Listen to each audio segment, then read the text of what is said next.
Good morning. Hey, Tressa. How's it going? How's it going feeling?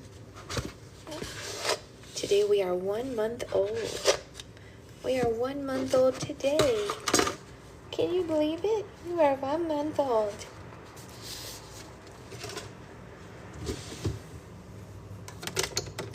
I'm shocked. Oh, your little head. Yeah, it's gonna pull you down if you do that.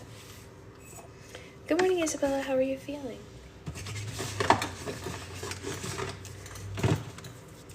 We are 1 month today. Yeah, a little bit, Amanda. A little bit. I felt fine like all of this. It's just a little bit, soreness, if you will. Yeah. We are 1 month old today.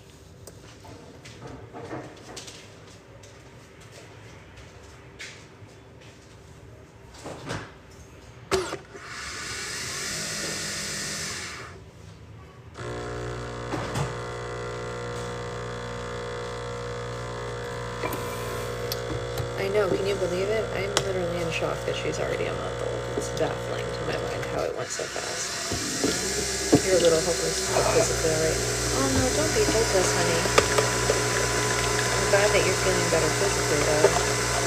Come on, yeah.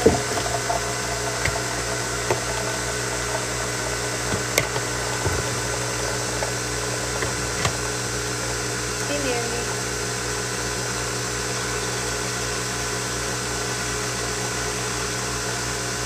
Hey, Jared.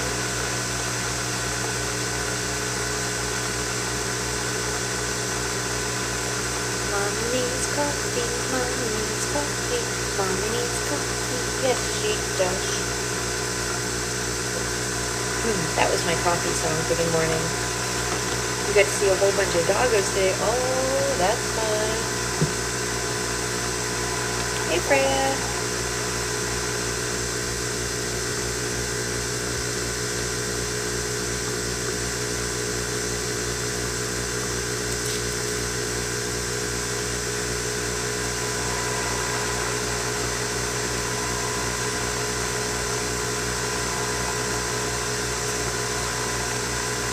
Hello, Priscilla. How are you? I'm looking at my coffee thing, wondering if I put enough water in it. She is super precious. Yeah, see my sweet little nugget.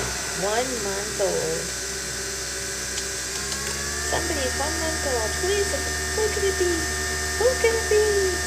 Hey, it's me. So if you care to know me, I am a whole month old. Say, Mommy, you can't sing very well at this hour. It's true. Mommy can't sing very well at this hour. You're doing? Ooh, that doesn't sound good. I'm mostly good, yeah. I feel like I need to refill this before I start or I'm going to get in trouble. And by get in trouble, I mean by the machine.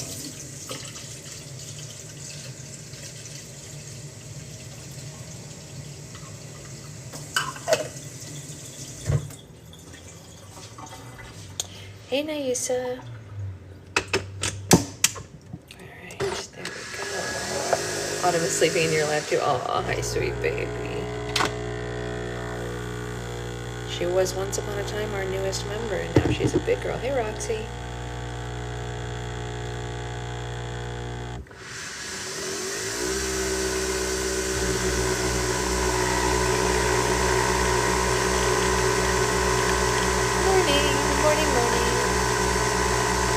Mommy needs coffee, mommy needs coffee, mommy needs coffee. Yes, she does.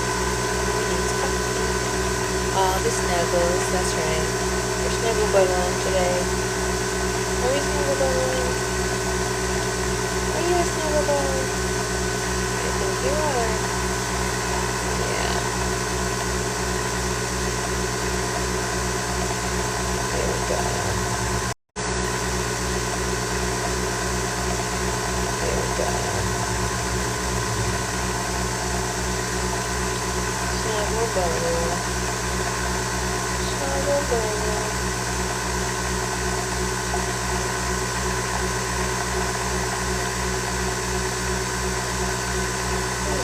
That's better, huh? Yeah. That's a little better, huh, Funky? more comfy. That's better. It's better for my baby's head, huh? Yeah.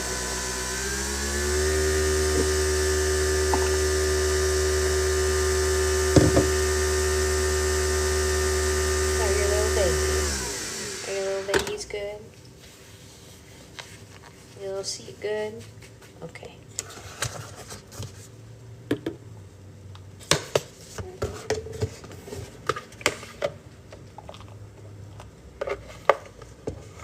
The new thing where it like tells you that your live is longer than other people's lives is so weird. It's like the strangest new feature. It's like, congrats, your live is 11% longer than other creators. What? No, it's not. This live is not long yet. You don't even know.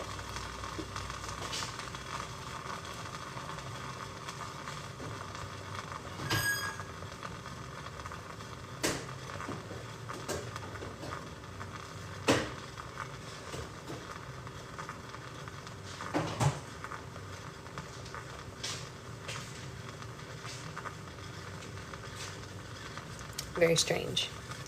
Yeah, no, sorry, we don't show her face. Isabella is exactly correct. Isabella knows. We keep her face hidden, yeah. Hey, Jasmine, yes, we did have the baby. She is 1 month old today. This life is 90% better than other. Thank you, Roxy. I'll take that 90%. But I don't believe that so far it's 11% longer than other people's because we've been on for like 5 minutes. It's okay, Stern, don't worry. I know you were just asking to be nice. It's not a big deal.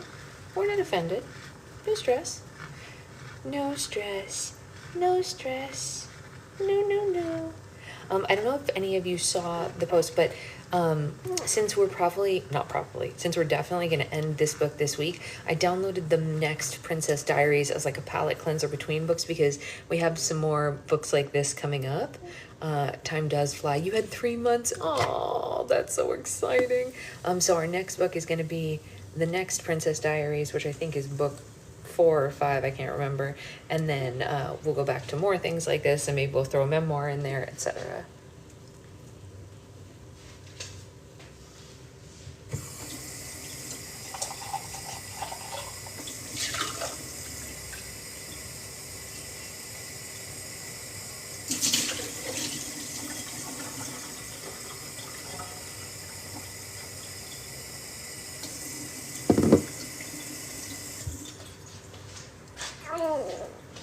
Yeah, I'm excited for Princess Diaries too. I think it'll be fun for us to like have those in between different things, like as because they come up pretty.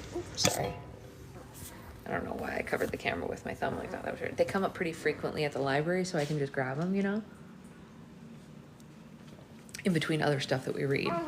Yeah, what do you think? You think that's a good idea? She thinks it's a good idea. We're gonna go back to Mia's life and see what's you know, going on with Miss Mia.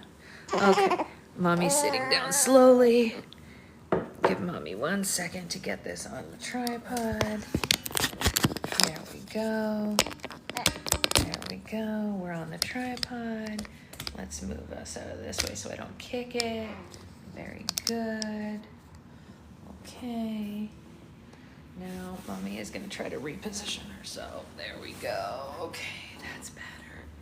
That's better, huh? Is that better? And it's a little chilly this morning, so Mommy grabbed one of our blankets. Did you have a C-section? No. Oh God, no. Did you?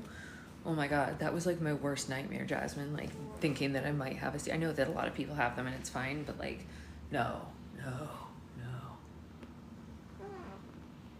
No C-section for me. I did everything humanly possible to avoid that. Not because they're bad, just because I have fear. They're perfectly fine for a lot of people. My mom had many. I have a sister-in-law who had one. I have cousins who had them, but like I live in a state of fear. I probably wouldn't have survived it.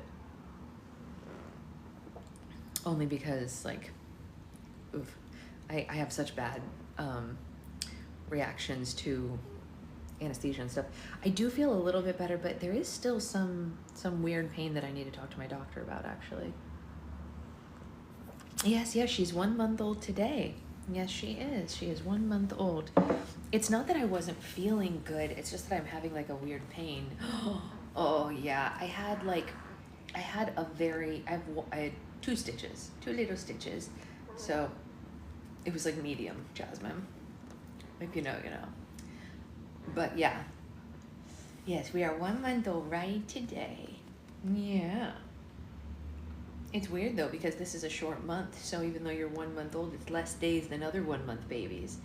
Is she your baby? Yeah. Oh yeah, she's 1 month old today. I had her exactly 1 month ago.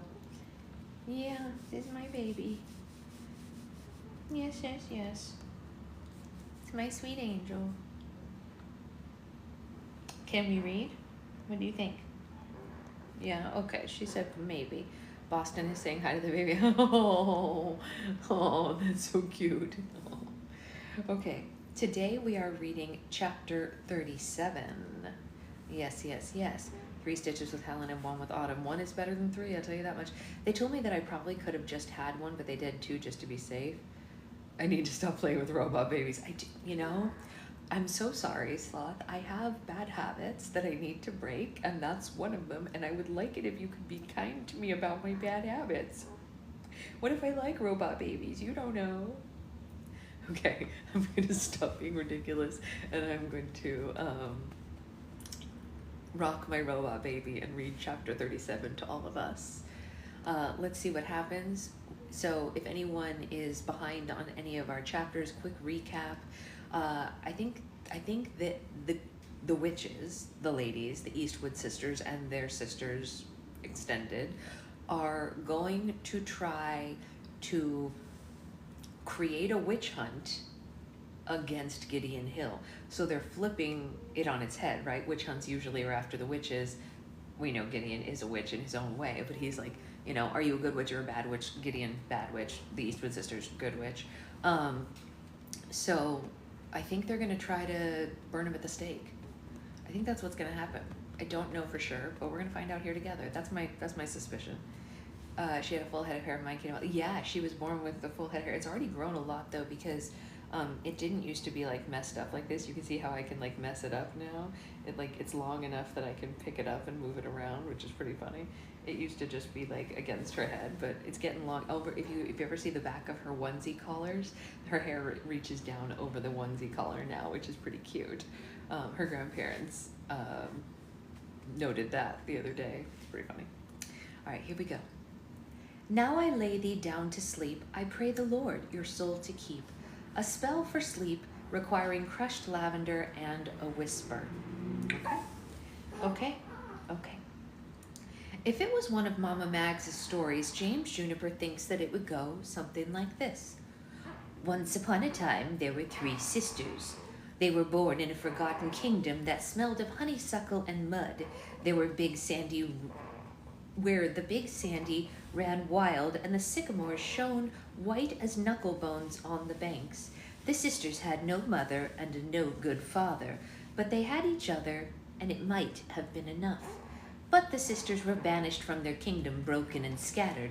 In stories, things come in 3, riddles, chances, wrongs, and witches, and Juniper figures that the day in the barn was the first great wrong in their story. She whispers it to herself as she runs through the streets of New Salem this evening. The September shadows are long and cold, the leaf-rot smell of fall hidden beneath the coal smoke and the piss of the city. 1. The sisters survived their breaking. They learned to swallow their rage and their loneliness, their heartbreak and their hate, until one day they found another again in a far-away city. Together they dared to dream of a better world where women weren't broken and sisters weren't sundered and rage wasn't swallowed. Over and over again, they began to build a new kingdom from rhymes and rumors, witch tales and will, and it might have been enough. But their new kingdom was stolen from them too, burned to rubble and ash. 2, Juniper whispers to herself. The 3 sisters survived the fire. They hid in the attics and the cellars, flitting like secrets through the streets, chased by shadows and torches, and perhaps they should have disappeared entirely, swallowed their rage and faded from the city like a bad dream, crept into some hillside town in need of a witch, to cure their coughs and charm their crops, but they would have been forgotten, and it might have been enough. But their baby girl was stolen from them. 3, Juniper hisses into the half-light. Anybody who knows stories knows that after 3 comes the ending, the comeuppance, the reckoning. And now the 3 sisters run towards their reckoning with the setting sun at their backs, whispers and curses at their heels. They were no disguises, and they have indeed dressed the part. Their cloaks are ragged and dark. Their skirts are black velvet and obsidian silk, witchy as hell. Juniper wonders if anyone will see them, and wonders at the absence of pointy black hats. They toss salt and poppy flowers as they run, tangling the alleys and blurring the street signs behind them so that their pursuers will find themselves circling the same blocks several times without knowing why, or discovering dead ends where there were throughways the day before.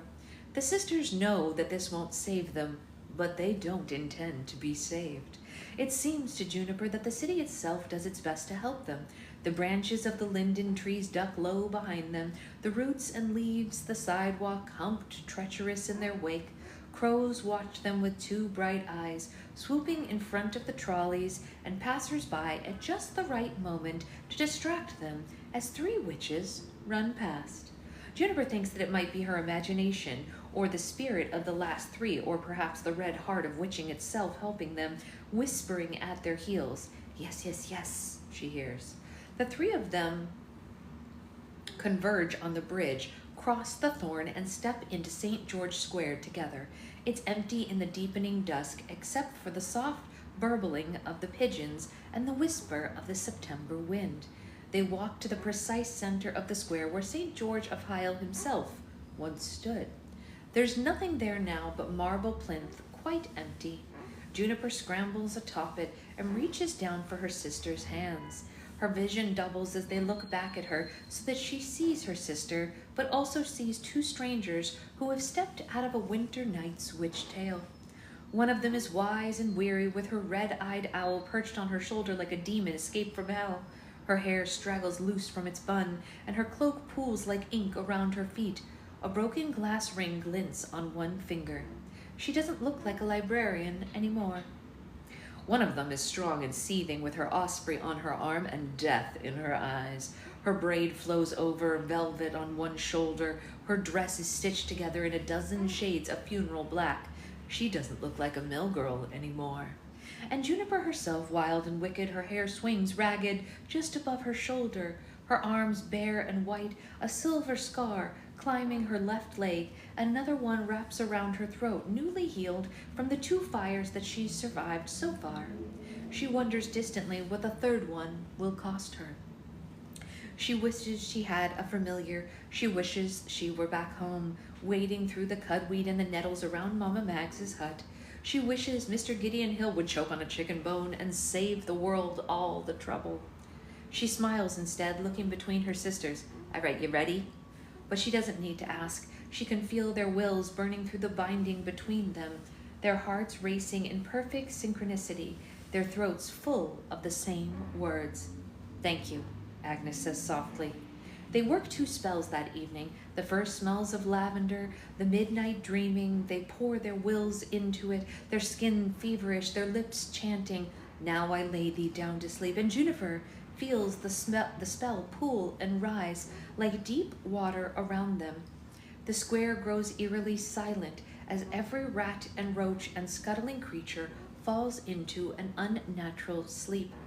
But the spell is not for them. The owl and the osprey rise into the air, their talons clench as if they are grasping an invisible ribbon in the air, and then they vanish into the cooling blue of the sky, carrying their mistress's spells with them. The owl, Juniper knows, will appear on the ledge of the window at the Hall of Justice. The shadow that writhed and thick around the deeps will not wait on that particular window ledge because someone, one of the maids who scrubs the cell perhaps, has left the still strewn with salt and the window half open. The owl will wing through it, their words pouring in from its open beak, soaring past the startling evening shift of officers and guards and secretaries. Before then, they can shout the alarm, before they can do any more but blink in confusion at the coal-colored owl flying through their offices. They will then fall into a deep and boneless sleep, from which they will not wake for several hours, or possibly days. The prisoners are locked in the deeps beneath them. The city's malcontents and drunks and its radicals and rabble-rousers, and especially its witches, will hear nothing but the silent rush of wings and hollow thuds of skulls against desks. The osprey will not follow the owl to the Hall of Justice. His mistress has other business in the city, and Juniper glances sideways at Agnes's face and wonders if she can see through her familiar's eyes. The grimy cinder blocks of the home for lost angels, the cold swirl of hill shadows around it, August Lee climbing through the window with a scrap of witch speak in his pocket, and a lump of clay that looks, if you squint in poor light, with bewitching eyes, somewhat like a baby girl. Yes, she's 1 month old today. Juniper begins the second spell when her sister's familiars return. London Bridge is falling down. She drinks salt water from a flask in her pocket, whiskey tainted and bitter, and she spits it into the cobbles. Her sisters reach for her hand and they chant the words until they see red rust climbing the lampposts along the edges of the passing square, until the air tastes of old blood and passing years. The owl and the osprey carry that spell too, back to the Hall of Justice, past the slumped bodies of the guards, down the steps to the crowded cells of the deeps. Juniper imagines how it might feel to wake in that fetid dark and see ember eyes watching you, to see the black iron bars of your cage so real, so absolute, a moment before just rusting away, leaving nothing but orange flakes floating on the scummed surface of the water. The owl will open its beak afterwards and speak with a woman's voice. "Run, sisters," it will say. "You have nothing to lose but your chains." Some of the women in the cells will recognize that voice, smoke-eaten and raspy, and one of them, a ruddy-cheeked woman whose fashionable furs have been replaced with dingy white shifts, will cackle aloud and crash through the weakened bars of her cell. But before she can reach the steps, the owl will speak again, and it will ask a favor of these women. Some of them will ignore it. Juniper knows that. When women with hungry children or pining lovers, the women who only want to run and keep running, those will ignore it. But some of them will want something else. Some will want the taste of pitch and blood and rage unswallowed. Those women will linger and listen, and perhaps they'll do what Juniper asks of them. In the square, Juniper hears the sharp singing of iron-shod hooves. She sees the angry glow of torchlight rising up the white walls of City Hall, and she knows that their time is up. She holds her sister's hands tightly in hers and stands tall, waiting for the end of their story to come riding to meet them. Agnes sees 2 men when she looks at Gideon Hill, maybe 3. The first one is the one the rest of the city saw, the watery, weak-chinned mare who now sits astride his white horse, loyal hound trotting at his side. Red cross is painted on the bright silver of his shield, and he should look absurd, like a bank teller playing dress-up, but somehow his features are made grander in the reflected glow of his shield. He looks like a painting come to life, like a saint come to save their souls. A second man that she sees is the one her sisters see, the ancient and unnatural creature who speaks with shadows and feasts on souls, a monster who murders women, steals children, who cut a red lock of hair from her daughter's head just to taunt her. The third man she sees is her daddy, a monster, a coward, a man whose comeuppance is certainly coming. A dozen ranks of inquisitors march behind him into the square. Their eyes are zealous, their uniforms are starched white beneath the silver armor, and Hill pulls his horse to a shadowy halt before the plinth. His dog is standing stiff-legged beside him, too tight collar biting at its neck. Hill looks just slightly down his nose at the 3 sisters standing back to back. 3 red lines run across his face, pulling and twisting at the soft flesh of his lips. Agnes isn't aware that she's thrown herself toward his throat, lips peeling, an animal snarl, fingers bent into claws, until she feels her sisters holding her back. She screams, and Pan screams with her somewhere high above them. A hawk shrieks echoing over the square, and some of the Inquisitors flinch. Hill lifts his chin. Inquisitors, arrest these women for murder, for malice, for witchcraft most wicked. The scrape and clank of the armored men shifting behind him, the heavy drag of chains, gloved hands reach for their ankles, a little hesitant, as if even the plated armor and 50 friends might not be enough to keep them safe from the most wanted witches in New Salem. One of them catches the trailing edge of Juniper's cloak, and she kicks her leg without looking down, and Agnes hears a muted crunch that might be a human nose. Where is Hill? Oh, sorry. Nope. Where is she, Hill? Agnes's voice is flat and low. The corners of Hill's mouth twitch, as if he wants very much to smile, but knows that it would be off script. So instead he says, "Silence, witch," and screeches instead. There are many hands on their skirts now, hauling them down. Juniper's swearing and kicking, Bella's whispering, oh dear, in a desperate circle, and Agnes pitches her voice far louder. Where is she? You promised me my daughter back. This time the smile escapes, a cruel curl of lips puckered by Pan's claw marks. Witches don't have daughters, Miss Eastwood.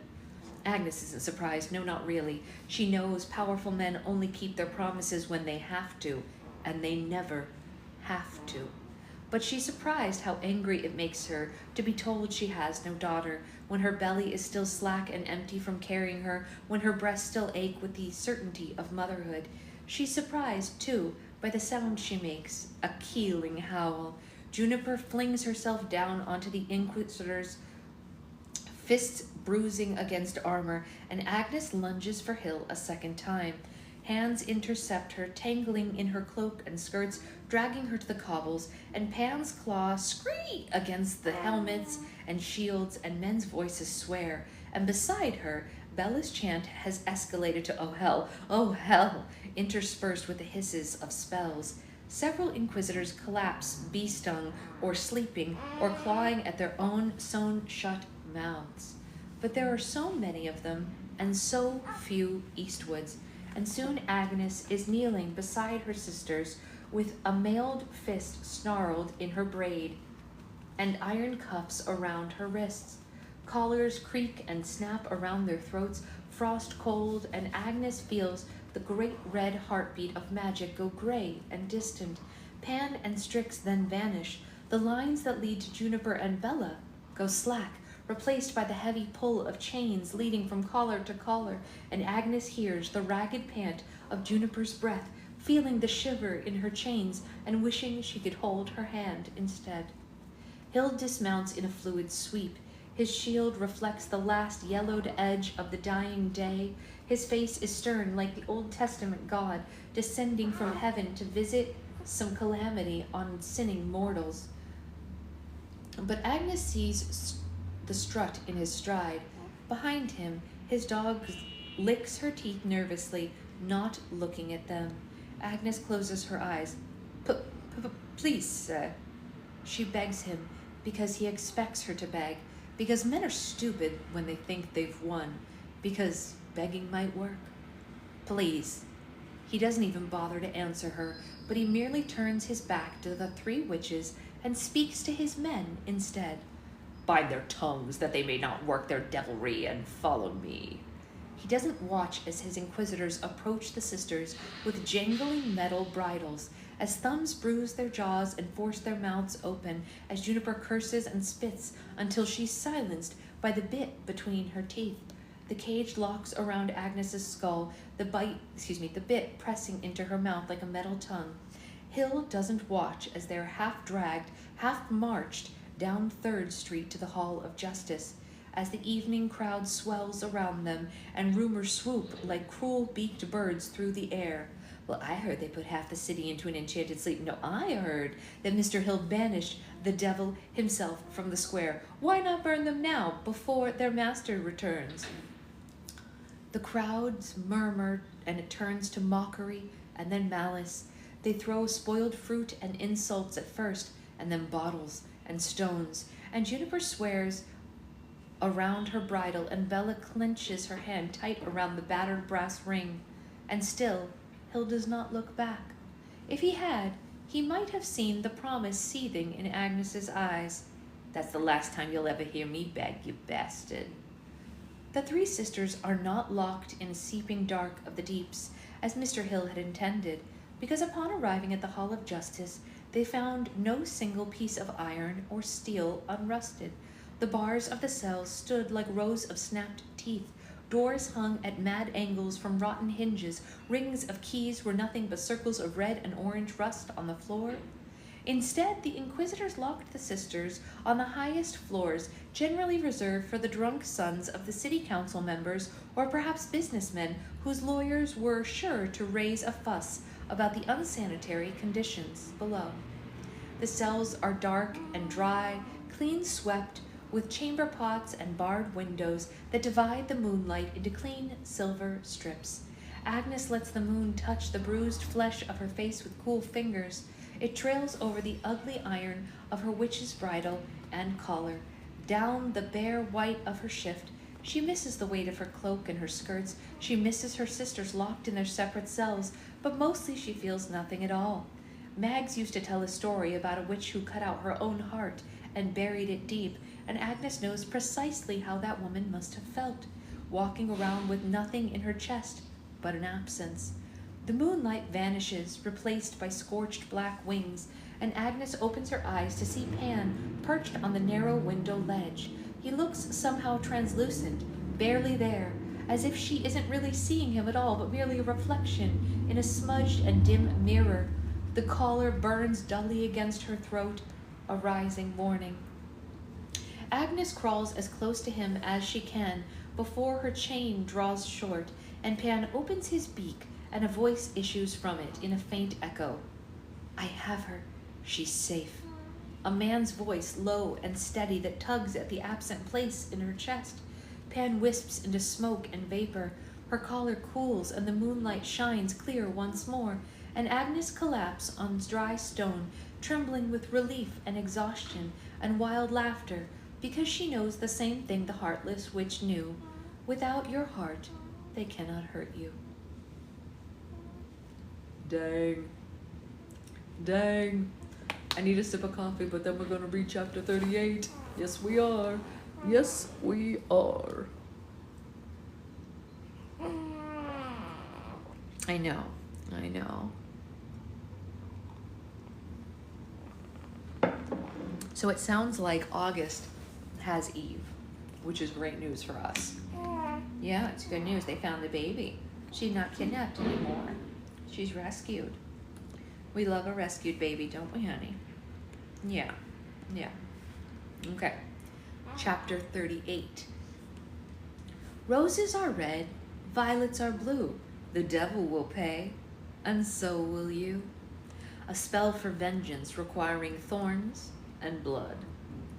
The Salem College archives include several hundred trunks full of records relating to witch trials of purges, and Beatrice Belladonna has read most of them. She knows what's coming better than her sisters do. She knows that history digs a shallow grave, and that the past is always waiting to rise again. First, the convening of the court. They gather in a small, lightless chamber in the Hall of Justice. The judge, pale and lipless, like a large mushroom, forced into a stretched white collar, a panel of milky men in pressed suits, a reporter, a sketch artist from the Post. Gideon Hill himself is standing with his hand beneath the bench, smiling faintly. 3 chairs wait in the center of the room, stained and old, with iron bands waiting like open hands. The Eastwoods are chained to their seats by a pair of inquisitors who must have been selected for their sober expressions and clean parted hair, the perfect human opposites of the bedraggled witches between them.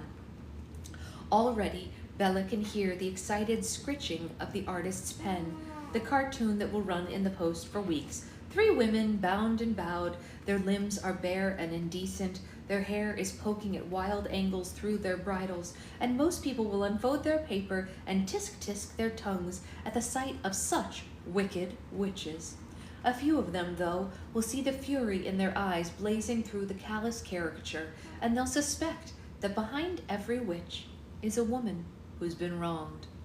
Second, the evidence against them.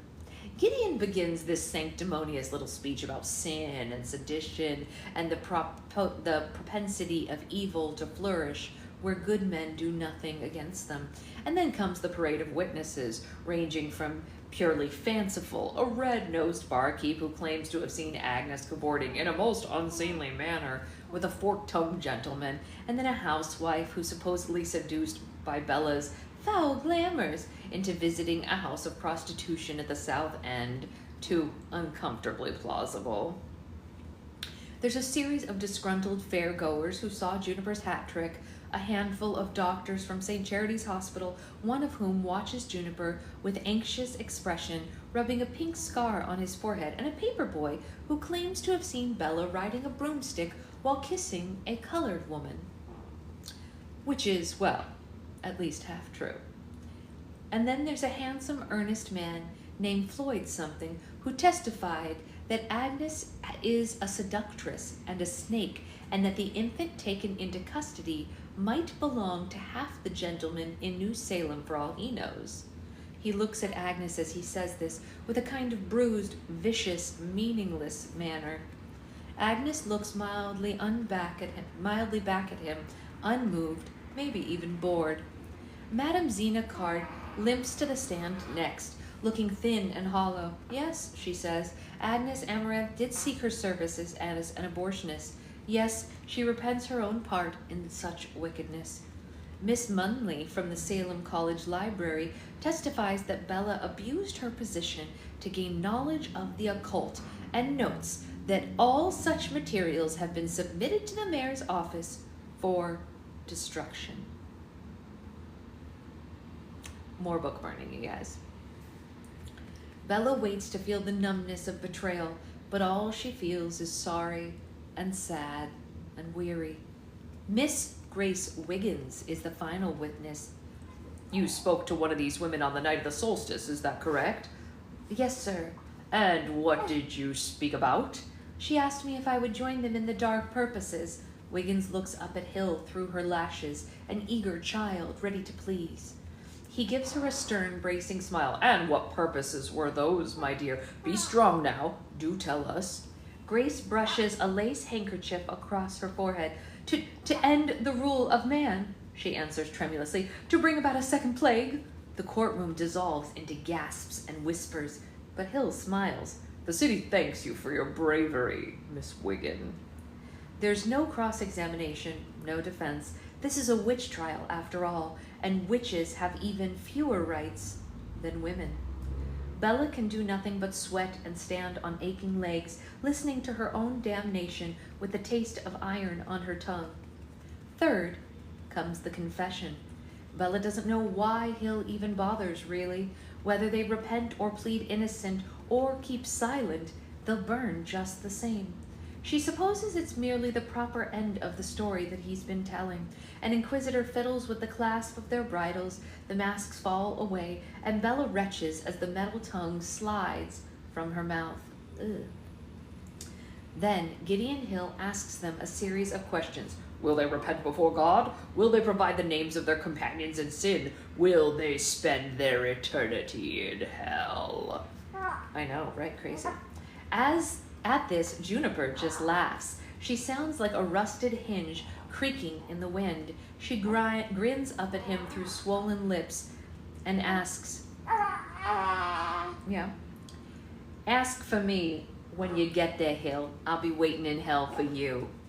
Hill watches her for a long, watery second before nodding to one of his inquisitors, and after that, he asks all his questions again, but they're harder to hear. It's the screaming, Bella thinks, and she wonders if Hill expects the pain to break them, and some delirious part of her wants to laugh. They know pain too well. It dined with them at their table, slept beside them, grew with them like a fourth sister. What are hot needles and cold mallets to the sisters Eastwood? Over the iron smell of their own blood, Bella thinks that Amarantina Wells will have to keep waiting to be disappointed. After that, Bella goes away for a while. St. Hill taught her that trick, how to go away mentally. And when she returns, Gideon Hill is at the judge's bench whispering. The judge stands, flushed and blinking, his white collar wilting. This court is convened on September the 21st in the year 1893, and it finds the Eastwood sisters guilty on all charges.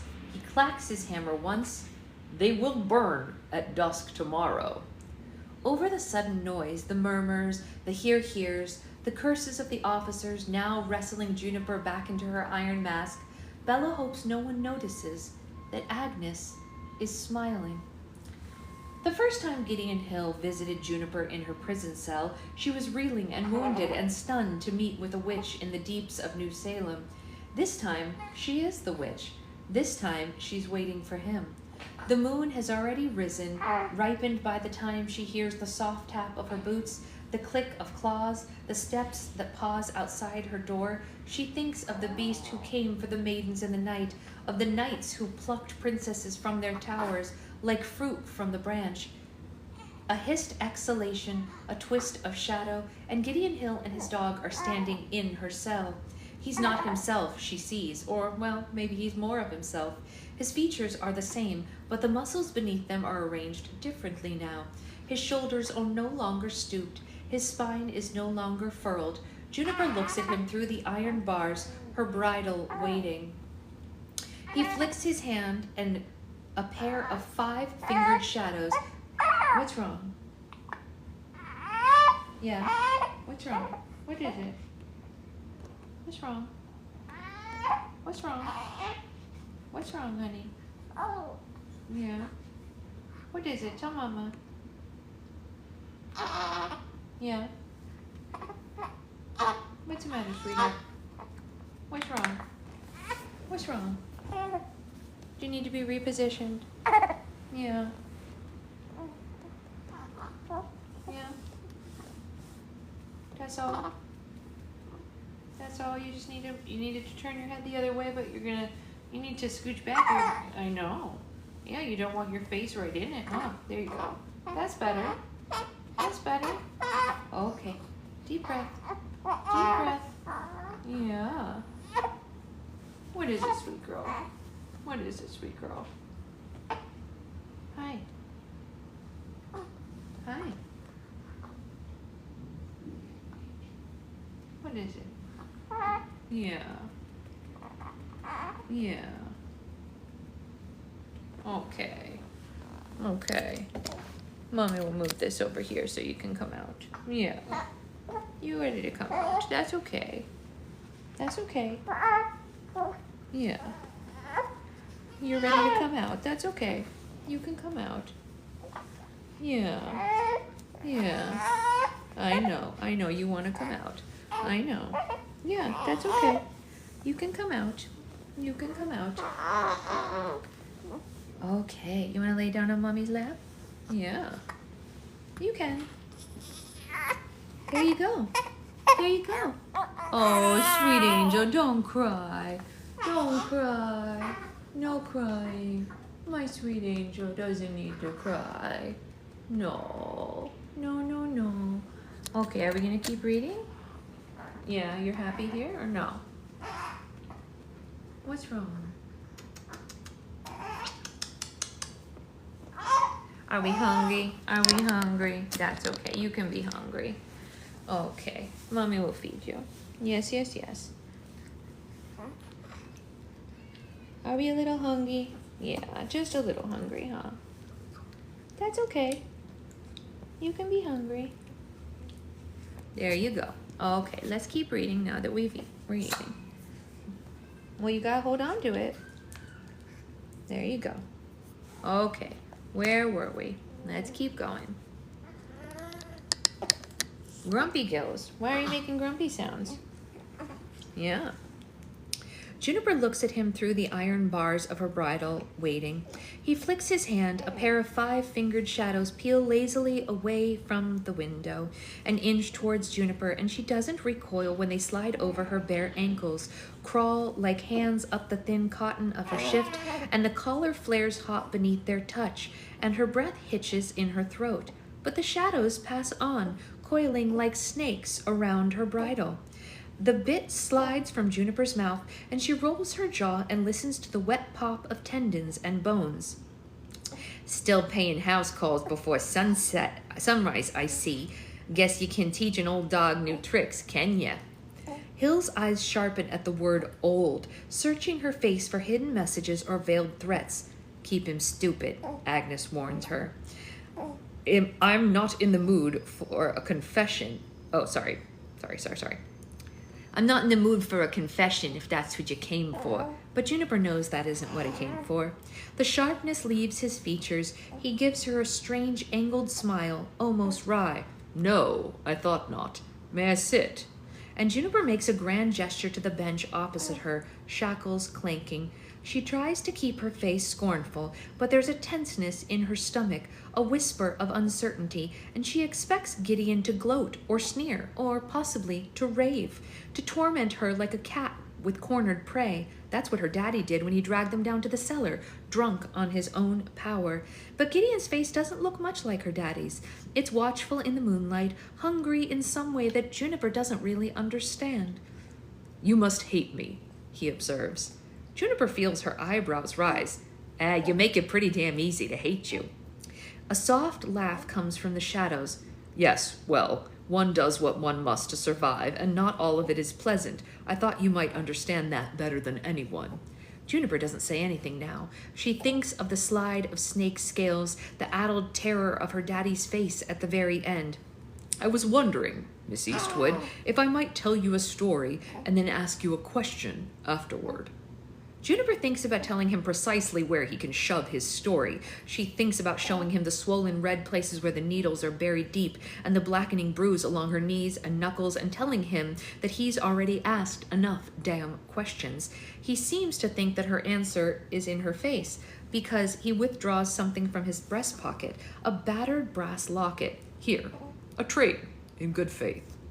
He places Mama Mags's locket on the bench beside her, and Juniper tries hard not to scramble for it too eagerly, to press it too hard against her breastbone. I only ask for a little bit of your time in exchange. The locket is warm against her skin despite their hours apart. She leans back against the wall and listens. And this is the story that Gideon Hill tells her. Yeah, here you go. The Tale of the Brother and the Sister. Well, you gotta eat it, honey. Yeah. There you go. Once upon a time, there were a brother and a sister who loved each other very much because they had no one else to love them. The sister told the brother it wasn't always so. She remembered the warmth of their mother's arms, the boom of their father's laughter, but the little boy never knew their parents as anything but hungry and hateful, with bitter coal for hearts.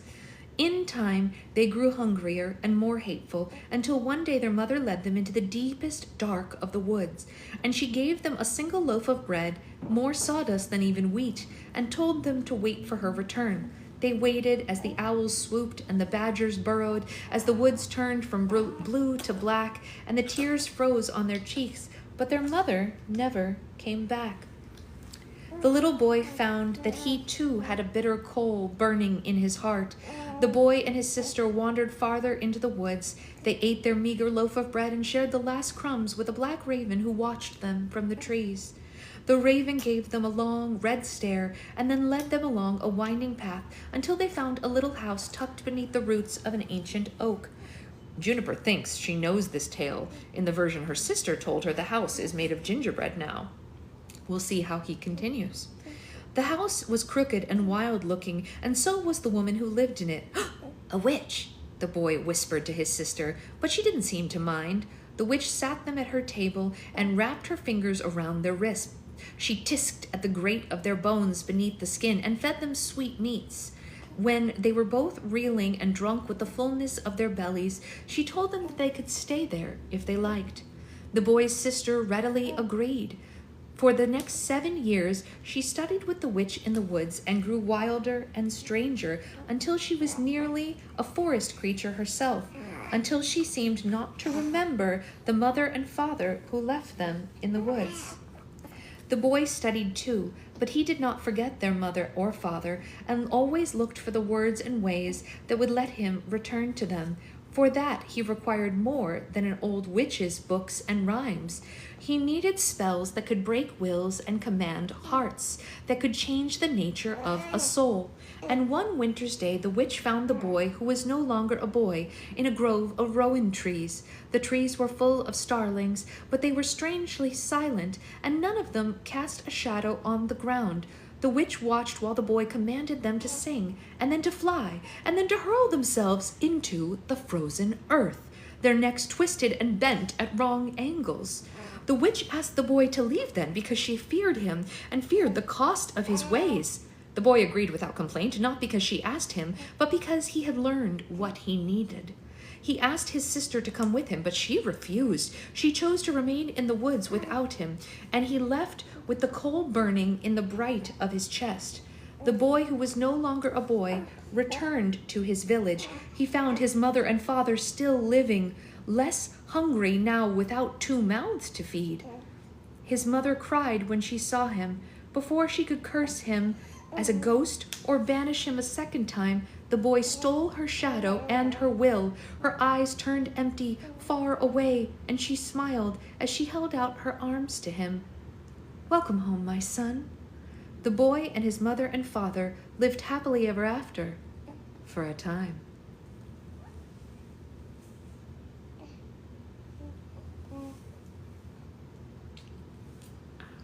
Okay. So it turns out that Gideon Hill is Hansel from Hansel and Gretel, but like the bad kind.